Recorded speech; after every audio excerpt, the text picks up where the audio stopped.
Yo siempre lo dije, la tecnología en realidad es un habilitador o un acelerador. Esto no es realmente lo que genera la innovación. Lo que genera la innovación es el talento y principalmente es el conocimiento de la gente de las industrias en las que ellos colaboran. Eso es lo que realmente le da sentido a los modelos de negocio, en este caso a la universidad. Entonces, cuando hablas tú de gente, no puedes dejar aparte todo lo que se refiere al talento. Eso es lo que genera la diferencia y eso es lo que hace que los modelos de negocio evolucionen y que evidentemente esos modelos de negocio estarán de alguna manera sostenidos en la tecnología, pero no siendo el driver importante. También la actitud cuenta muchísimo, ¿no?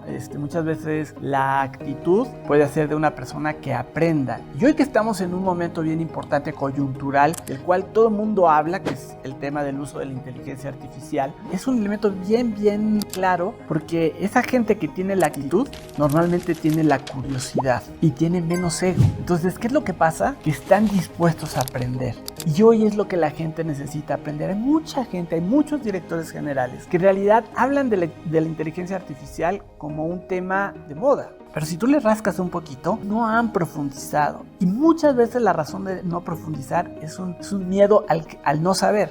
¿Y qué significa eso? Que no quieren afectar su ego.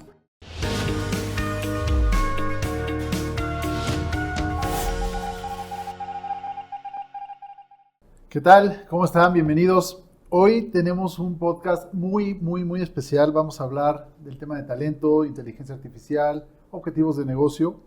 Y no puedo describir a alguien mejor con quien platicar que a nuestro invitado del día de hoy, Eduardo Gutiérrez Gómez. ¿Cómo estás, Eduardo?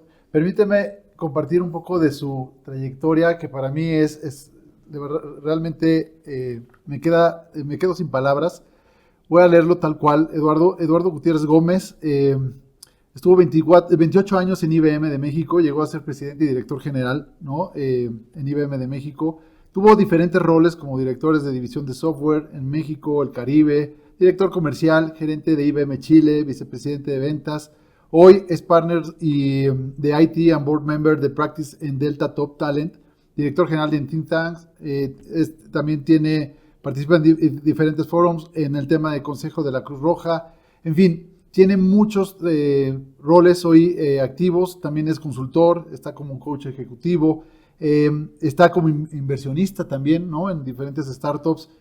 Vaya, qué currículum, Eduardo, bienvenido, ¿cómo estás? Muy bien, muchas gracias, Alex, aquí, gracias por la invitación, muy contento de estar con ustedes el día de hoy. Gracias. Oye, pues mira, el tema de hoy, tema de talento, inteligencia artificial, objetivos de negocio, ¿y quién mejor que tú para compartirnos con el background que acabamos de leer de ti, viniendo de una empresa que 100% se dedica al tema de la tecnología, que tienes líneas de hardware, de software, de servicios?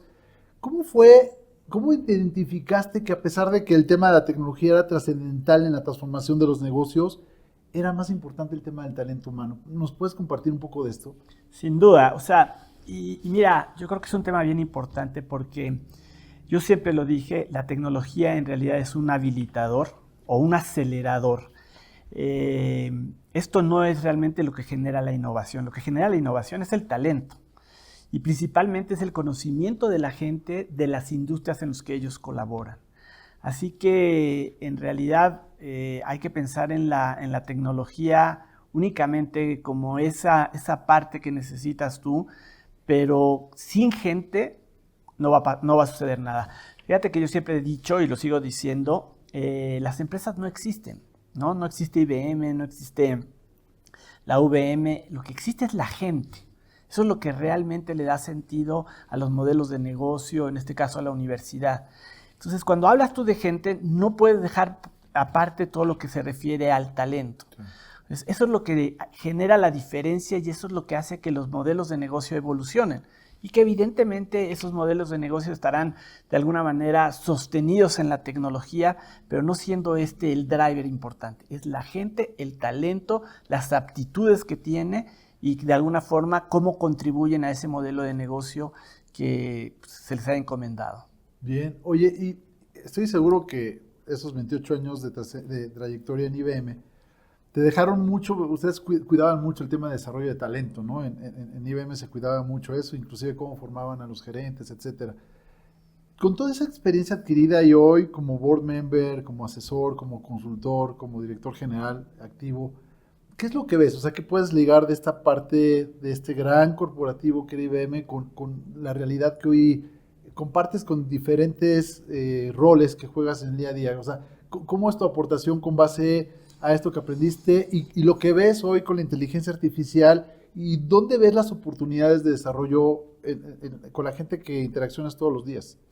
A ver, efectivamente, como tú dices, IBM es una gran escuela en donde todo lo que se refiere al talento tiene una gran planeación para asegurar que el desarrollo de esa gente logre los objetivos que obviamente tienen que ver con el objetivo de negocio. Lo que yo he visto saliendo después de IBM es que hay una gran oportunidad en el mercado, ¿no? Y sobre todo de hacer conciencia en el hecho de que lo más importante que tiene una empresa precisamente es la gente. Ahora, es cierto que puede haber gente y gente con muchas aptitudes, ¿no? Personalmente, y esto también lo digo y lo he dicho por muchos años, también la actitud cuenta muchísimo, ¿no? Muchas veces la actitud puede hacer de una persona que aprenda. Y hoy que estamos en un momento bien importante, coyuntural, del cual todo el mundo habla, que es el tema del uso de la inteligencia artificial, es un elemento bien claro, porque esa gente que tiene la actitud normalmente tiene la curiosidad y tiene menos ego. Entonces, ¿qué es lo que pasa? Que están dispuestos a aprender. Y hoy es lo que la gente necesita aprender. Hay mucha gente, hay muchos directores generales que en realidad hablan de la inteligencia artificial como un tema pues, de moda. Pero si tú le rascas un poquito, no han profundizado. Y muchas veces la razón de no profundizar es un miedo al no saber. ¿Y qué significa eso? Que no quieren afectar su ego. La verdad es que la invitación a mí particularmente para toda esa gente y con un rol muy activo en la parte de también Executive Forums, donde tengo la oportunidad de dialogar con diferentes directores generales, es atrévete, aprende. Esto es muy sencillo, por cierto, no tiene nada que ver con la tecnología. Esto tiene que ver con los modelos de negocio. Lo más valioso hoy en la inteligencia artificial es cómo tú puedes hacer de un modelo de negocio interpretándolo a un algoritmo de tecnología, pero que de todas maneras va a sacar un resultado. La cosa es qué preguntas, qué es lo que quieres lograr, y eso es negocio. Y eso es lo que los directores generales saben. Eso es lo que los directores de primera línea saben. Lo único que tienen que acercarse es perderle el miedo, usar las herramientas que son muy sencillas y se van a encontrar una serie de cosas. O sea, el utilizar esta tecnología en tu modelo de negocio puede cambiar radicalmente tu negocio. Puede encontrar negocios que tú antes no habías visto. Cuando nosotros empezamos a hablar de inteligencia artificial, decíamos, la inteligencia artificial es un algoritmo que básicamente lo que está haciendo es encontrar tendencias y patrones. Y cuando tú analizabas esa información, te dabas cuenta que tenías una riqueza en esa información, que de tal manera que te decía, oye, puedo generar un negocio adicional a lo que yo estoy haciendo hoy, simplemente de ver lo que ha pasado en el comportamiento de mi negocio en todos estos años. Mira, por muchos años, todavía cuando estaba en IBM y tenía la oportunidad de dar conferencias, decía, el nuevo recurso natural son los datos. No hay empresa, no hay institución que no tenga datos. Lo que pasa es que hay muchos que están sentados en eso. Es como estar sentado en una mina de oro, no explotarlo y evidentemente perderte toda la oportunidad de generar pues, un beneficio para ti. Es lo mismo ahora, ¿me explico? Y por eso digo, lo más importante cuando hablamos de inteligencia artificial es el conocimiento del negocio. Es qué preguntarle en función de lo que tu industria, tu competencia hace. No es un tema tecnológico per se. ¿Me explico? Entonces, hay que perderle el miedo. Eso tiene que empezar desde la dirección general. Yo te diría que está evolucionando, pero hay todavía una gran oportunidad. Hoy, yo te digo, en un par de consejos en los que participo, el director general, y esto también se ve desafortunadamente en las generaciones, ¿no? Es un director general, 40 medios bajos, que está impulsando él mismo ¿sí?, a generar modelos o usos de casos de uso, que sean aplicables a su modelo, y pidiéndole a su primera línea y a su segunda línea incentivándolos también que busquen nuevas maneras de hacer las cosas. Y dicho lo anterior, y también para mí esto es muy importante cuando hablamos de inteligencia artificial, la inteligencia artificial no vino a eliminar trabajos. En realidad vino a modificar la manera en la que la gente trabaja. Y lo más importante es que aquel que pierde un trabajo es porque no estuvo abierto a tener una evolución a un nuevo modelo. Y esto depende de la gente. No tiene nada que ver con la inteligencia artificial. Así que lo que la gente tiene que hacer claramente es prepararse. Es entender, es quitarse el miedo, es meterse a las herramientas. No va a pasar nada, no se va a romper nada y se van a sorprender de lo que pueden encontrar. Qué increíble esto que nos cuentas. Y desde tu punto de vista, y ya me contestaste algo, pero a ver, hablamos mucho de transformación digital, Correcto. Hablamos mucho de tecnología y el tema de inteligencia artificial que me dices, oye, es más del lado de negocio que del lado tecnológico, aunque está soportado con tecnología. Desde tu punto de vista, además del tema de la actitud, ¿cuál sería la mejor forma de adoptar esto? Porque evidentemente tú, con toda la experiencia en IBM, pues buscabas cómo adoptaran la tecnología para eficientar procesos, ¿no?, productividad, etcétera. Pero en el tema de la inteligencia artificial lo dijiste muy bien, una es la actitud, ¿no? Esa curiosidad también de querer aprender.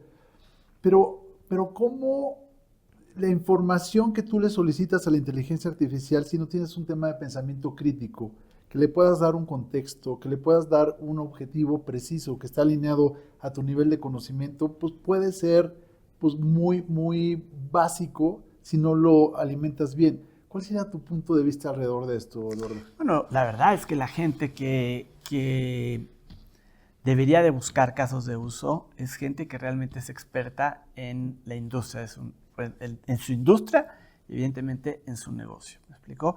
Insisto, hoy la explotación más importante de la inteligencia artificial no es de la gente de tecnología, es de la gente que está en el campo, es de la gente que entiende su mercado, que entiende sus segmentos, que entiende su competencia, ¿me explico? Y cómo puede hacerlo diferente. Algo que todo el mundo tiene que entender, y vuelvo al tema de los datos, es que todo lo que hagan alrededor de la inteligencia artificial tiene que tener un pensamiento de monetizar eso. Y eso se monetiza a través de generar un nuevo producto, un nuevo servicio, o inclusive únicamente de vender la información de cierta forma que sea interesante para, digamos, no necesariamente la competencia, pero sí algunos otros usuarios de ella. Así que la gente hoy tiene que pensar, para mí, en que todo lo que se refiere a los datos y cómo manejarlos y cómo convertirlos, cómo explotarlos, debe de ser una oportunidad de monetizarlos. Si no tienen esa visión, digamos que es gente que, en mi opinión, posiblemente está muy metido en temas sumamente manuales, sumamente transaccionales. Y es a esa gente, porque tiene conocimiento, tienen conocimiento, es a la gente a que hay que ayudarla a prepararse para dar el siguiente paso. Yo creo que la responsabilidad como empresas, y esto tú hablabas de IBM, ¿no? Y hablabas del desarrollo de la gente. Bueno, parte de ese desarrollo era una gran inversión en educación. Y muchas veces las empresas no hacen eso. ¿Me explico? Es más, quieren hacer una contratación en la cual asumen que van a cumplir con lo que necesitan, pero esto es muy dinámico. Esto cambia todos los días. ¿Me explico? La velocidad con la que, digamos, la información hoy se está moviendo cambia todos los días. Entonces, la gente tiene que estar siempre viendo maneras diferentes, inclusive de cuidarse de la competencia y de crear cosas que los diferencien. Claro. Sí, y a ver, tú como coach de ejecutivos hoy de grandes empresas, ¿cuál es el acercamiento que tienes con ellos? Porque como bien lo dices, este es un tema estático, no es un tema estático, es dinámico. Todos los días cambia. Y a ti te contratan también para ayudarles a mejorar sus objetivos de negocio. Correcto. Ligándolos con tecnología, inteligencia artificial y evidentemente experiencia vivida por ti de cómo atender ciertas situaciones. En este sentido, ¿cuál es la recomendación que das como coach ¿O cuál es el assessment que haces antes de dar un juicio de hacia dónde mover esta organización o este ejecutivo, qué paso seguir? ¿Cuál sería tu acercamiento referente a esto? Fíjate que volvemos a lo mismo. Para mí lo más importante y mi recomendación siempre cuando estoy con un director general es, ¿tienes el equipo adecuado? ¿Tu equipo está preparado para lo que tú quieres lograr? ¿Le diste las herramientas? ¿No le diste las herramientas? También hay otra de las frases que utilizo mucho, ¿no? La verdad es que normalmente no hay gente mala. Hay gente o que no le dan la oportunidad de prepararse, o hay decisiones mal tomadas de una persona en una posición específica. Y esa no es responsabilidad de ella, esa es la responsabilidad del gerente, del director, inclusive del director general. Entonces, yo creo que lo más importante es que las empresas tienen que tener claro que parte de lo que ellos tienen que invertir es en educación. Y utilizar la palabra invertir, porque no es un gasto, ¿sí? En la medida en la que ellos consideren que son recursos bien utilizados, es en la medida en la que su modelo de negocio, es en la que su negocio va a evolucionar y cada vez va a estar mejor preparado. Oye, pero a ver, y tocas un tema bien interesante. O sea, tú fuiste consultor de Laureate Education, o sea, International Education. O sea, de nosotros viste el tema de UVM, de Unitec, y hablas de talento y hablas de identificar dónde estaban, pero ¿cuál es la recomendación para desarrollarlo? O sea, ¿cómo haces un assessment real de dónde están y cómo armas ese pad de desarrollo? Porque no es nada más capacitación, como bien lo dices, es cómo desarrollo ese talento para activar las habilidades o conocimiento que requieren para lograr los objetivos de negocio. O sea, ¿cómo lo haces? Mira, en la pregunta específica que tú me estás haciendo y un poquito en la historia es lo que yo me encontré acá, era realmente una unidad de negocio que tecnológicamente era espectacular. Okay. Espectacular. O sea, habían desarrollado un producto muy, muy bueno. Técnicamente, insisto, era de los más avanzados, ya incluía en temas de inteligencia artificial y todo. ¿Qué era lo que le faltaba? Bueno, no puedes tener ese producto si no tienes, digamos, o no puedes llevar ese producto al mercado si no tienes el entendimiento del mercado, si no entiendes tu competencia, si no entiendes cuál es el valor agregado, ¿sí?, que tú le vas a dar a las empresas que consuman de ese producto. Y me parece que esa era la oportunidad que encontramos. Entonces, ahí hay que hacer un claro, por eso digo, la tecnología es meramente un habilitador, los modelos de negocio son los que pagan la luz, la renta y los salarios. Esa también es la conciencia que tienen que tener los empleados. En función de lo que puedan hacer para mejorar el desempeño de la empresa en la que están, generando innovaciones, siendo muchísimo más preparados hacia el mercado, es como todo el mundo se va a beneficiar. Yo te doy otro ejemplo. La eficiencia tiene que ver mucho con la tecnología, tiene que ver mucho con la inteligencia artificial. Estoy como consejero en la Cruz Roja. Uh-huh. La Cruz Roja es una IAP.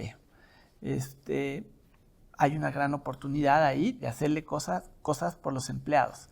Está bien, pero lo que necesitamos son más recursos. Entonces vamos a generar eficiencia, ¿no?, de tal manera que esos pocos recursos que tengamos, en un momento dado también los utilizamos para el desarrollo de la gente. Eso es, yo como consejero, es lo que me gustaría hacer. Yo no soy el que va a tomar la última, pero eso es lo que yo siempre digo. Oigan, ese uso de la tecnología, este tema de la inteligencia artificial nos va a ayudar a mejorar procesos internos, en este caso normalmente, pero nos va a dar recursos adicionales que tenemos que repartirlos en la gente que de alguna manera está cumpliendo con esta misión que también tiene mucho de voluntariado, ¿no? Entonces, al final, Alex, todo gira alrededor de la gente. El activo más importante que tiene una empresa, para mí, no es ni el producto ni el servicio, es su gente, ¿no? Ya lo decía yo, con el tema de Laureate tenían un superproducto, pero no estaban llegando al mercado. ¿Por qué? No porque la gente fuera mala, porque tenía una visión totalmente de producto. Y aquí hay que complementar, hay que enseñar, ¿no? Y en este caso, que era gente muy tecnológica, bueno, llegar a ser ese go-to-market, esa estrategia para poner las soluciones en el mercado, bueno, era mucho más sencillo. Recordemos que la tecnología tiene dos visiones, ¿no? La parte de back office, que es donde mucha gente todavía se quedó, ¿no? Porque es donde procesamos la nómina, es donde vemos los inventarios, y la parte de front office. Hoy lo más, y es ahí donde está para mí uno de los grandes valores de la inteligencia artificial, porque es lo que toca a los clientes, es lo que modifica el modelo de negocio, es lo que conoces, te hace conocer más a tu mercado y te hace llegar de manera diferente. Entonces, cuando hablamos de inteligencia artificial y de tecnología, tenemos que tener muy claro dónde la estoy pensando, en el back o en el front. Y en el front, ¿sí? En el back normalmente pues, es un gasto. En el front office siempre va a ser una información, siempre va a ser una inversión. Y lo más importante es que se tiene que medir de esa manera. Yo voy a invertir esto para llegar al mercado porque espero un retorno de esto. Porque eso también es otra parte importante, ¿no? Claro. El talento es importante, la tecnología es importante, pero cuando hablamos de negocios, el retorno es muy importante.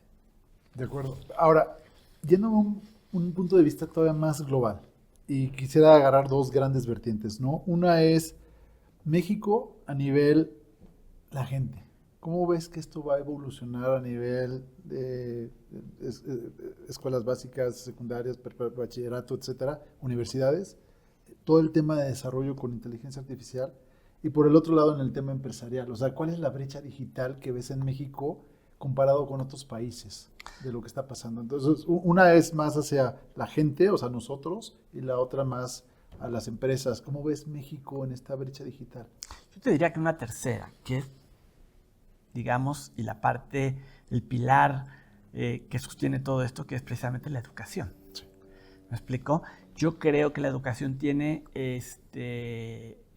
digamos, la obligación de evolucionar también su modelo de cómo hace llegar ese conocimiento a toda la gente. Yo creo que ustedes están haciendo algo espectacular, capacitando hoy a la gente que ya está en el mercado laboral, pero bueno, en general, lo que se necesita es que las universidades, las escuelas preparatorias, de alguna manera empiecen a involucrar estos temas, pero más prácticos que teóricos. ¿Me explico? Okay. Ahora, esto tiene que suceder, va a suceder a la fuerza, porque está llegando hoy una generación que nació con el iPhone, ¿no? Entonces, que está totalmente cerca de la tecnología, que es mucho más sencillo entender todos estos conceptos, que no les da miedo entrar, entonces que van a exigir una educación totalmente diferente, ¿no?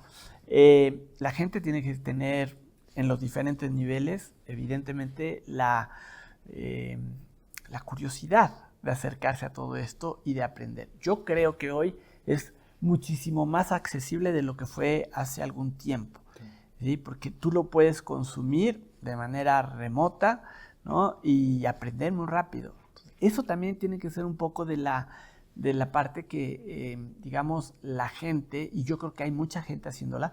Yo te platico algo que a pesar de venir del mundo de la tecnología, en una reunión con directores generales, los directores generales decían, queremos que nos hablen de inteligencia artificial. Pero no nos interesa el punto de vista tecnológico.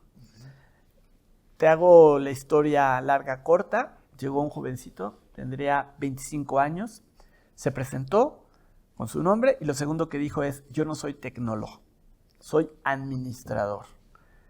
Dice, pero bueno, quiero platicarles de los casos de uso que he desarrollado. Platicó de sus casos de uso y después dijo, hagamos un call center. Agarró a uno de los directores generales que estaba ahí, le dijo, pásame tu website. Metió el website a un caso de uso. Digamos que hizo una preparación de 3-4 minutos. Alex, en 15 minutos, ese director general estaba marcando a un teléfono donde había ya un bot respondiendo toda la información de los servicios y productos que él vendía. Wow. En 15 minutos. Ahora, ¿qué es lo importante de todo esto? Dos cosas. El tiempo es un ingrediente importante. Hoy hay que ser lo más rápido y sobre todo cuando hablamos de negocio, qué tan rápido llegamos al mercado. Lo segundo, pues, evidentemente, quitarle el miedo a la tecnología. Y lo tercero es, no está haciendo esto por tecnólogos, lo está haciendo por gente que ve las oportunidades de negocio. ¿Me explico? Entonces, si tú me preguntas a mí, yo creo que hay dos cosas que a mí me gustaría dejar muy claro. Número uno, el talento es importante en la gente y dentro del talento, la actitud que tiene que ser muy, muy curiosa, gente curiosa que quiera investigar. Y número dos, tiene que haber un plan de capacitación continua en la gente de las empresas. Tenemos hoy, no me quiero meter a temas de economía ni política, pero yo creo que a pesar de algunos retos que tenemos, no necesariamente algunos generados internamente, pero hoy yo creo que afectados más externamente, de poder desarrollar cosas en el país, porque hay talento, pero hay que seguirlo preparando. Ok. Oye, pero en este tema del desarrollar las competencias en la gente en México y ligándolo esto un poquito al nearshoring, ¿no? O sea, de que decían ahí viene, muy grande, con el tema de Trump se frenó bastante, pero siempre hay oportunidades. O sea, ¿en dónde crees tú que la industria o estas empresas o esta gente, desde jóvenes hasta mayores, porque hay gente preparada con carreras que puedes volverse analista de datos y también incursionar en este nuevo modelo de negocios, ¿no? ¿Dónde ves que estamos como México referente tanto a la tendencia, y tú lo viviste también desde IBM, ¿no? Con la planta en Guadalajara, toda la estructura de servicios que tenían, hacías mucho outsourcing también para otros países.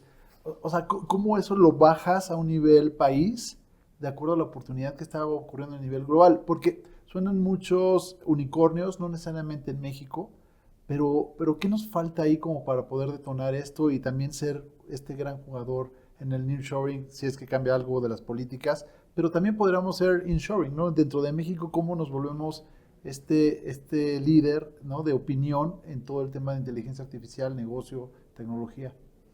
A ver, yo te diría que hoy hay algunos modelos de negocio donde, hablando de talento, hay mucha gente en México que está trabajando de manera remota para empresas de Estados Unidos en temas varios, muy enfocados en el tema de programación.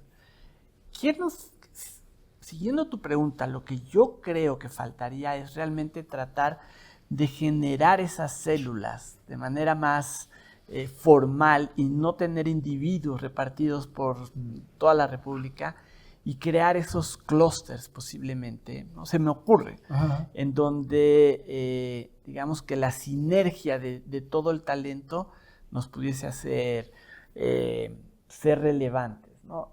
Yo te digo, por conocimiento me queda claro que hay muchos mexicanos que están aportando a Estados Unidos. De manera organizada, posiblemente yo creo que esa es una gran oportunidad, ¿me explico?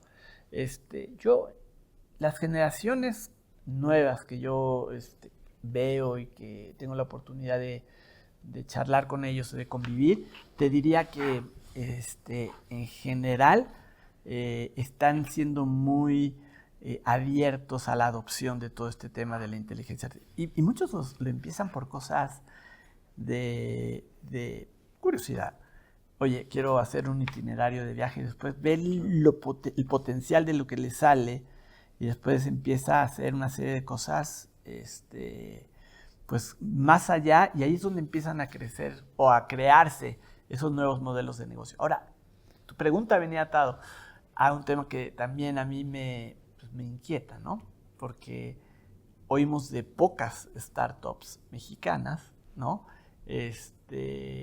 Y yo siento que ahí es más un tema de la guía que han podido tener esa gente a un tema de falta de talento. Así que bueno, yo creo que México puede seguir siendo un polo de exportar bastante conocimiento, bastante avance tecnológico. O sea, leía por ahí hace poquito, o sea, si bien siempre hemos sido, digamos, líderes en exportaciones, todo relacionado a la industria automotriz, bueno, hoy estamos también entrando a otra industria que es la de salud. Y cuando tú hablas de salud, hablas de la industria que tiene el mayor crecimiento del mundo, donde tiene la mayor inflación, o sea, la inflación de los países es una, de la industria de salud es otra, y normalmente va para arriba. Seguramente tu seguro de gastos médicos que pagaste este año, y todo es en general así, ¿no? Uno de los grandes usos de la inteligencia artificial es en el tema de salud, ¿no? Y no tengo la más mínima duda que la expectativa de vida del ser humano va a crecer. Y después vamos a tener que utilizar la inteligencia artificial para buscar modelos económicos que permitan realmente que toda esa gente que sigue viviendo tenga la manera de vivir, ¿no? Entonces, claro, viene un gran reto. Un gran reto. Muy bien. Gracias, Eduardo. Oye, y para cerrar un poco, o sea, a ver, yo quiero capitalizar los 28 años en IBM, toda la experiencia que has tenido después de salir ahora como director general, como coach, como consultor. Si pudieras darle un consejo a la gente joven, ¿no? A estas nuevas generaciones que vienen, ¿cuál sería? Y también a todo, o sea, hoy atiendes y sé que eres consultor y coach de varios ejecutivos, pero si pudieras hacer, no sé, en una frase, el mejor consejo para estos directores generales C-level que nos escuchan, ¿cuál sería? Tanto a la gente joven como a los C-level, porque esto nos escucha desde nuestros estudiantes en los planteles hasta ejecutivos de grandes empresas. ¿Cuál sería? Fíjate que voy a decir una frase que me dejó muy marcado en mi vida, pero de la cual creo fielmente, porque esa me la dijo un Senior Vice President en IBM. Y lo que tenemos, o sea, si hay algo que yo quisiera dejarle a la gente es que realmente piensen que independientemente del momento en el que estén en su vida profesional, inclusive personal, deben pensar como un estudiante perpetuo. Nunca puedes dejar de aprender. Siempre tienes que seguir aprendiendo nuevas cosas. Y más ahora, porque si no te vas a quedar rezagado. Si eres dueño de una empresa, director general de una empresa, y no estás aprendiendo, no te estás actualizando, no estás entendiendo lo que está pasando en el mundo, en el mercado, te vas a quedar atrás. Entonces, el ser un estudiante perpetuo requiere que tú estés no solo en la tecnología, sino en lo que está pasando en los modelos de negocio, aprender temas de liderazgo. Y digo aprender, aunque sabemos que eso, pues hay gente que lo trae nato, pero es hoy tan importante porque las generaciones se están cruzando. Hay muchas generaciones hoy en la vida laboral, los millennials, los X, entonces, y eso requiere también de una preparación como líderes.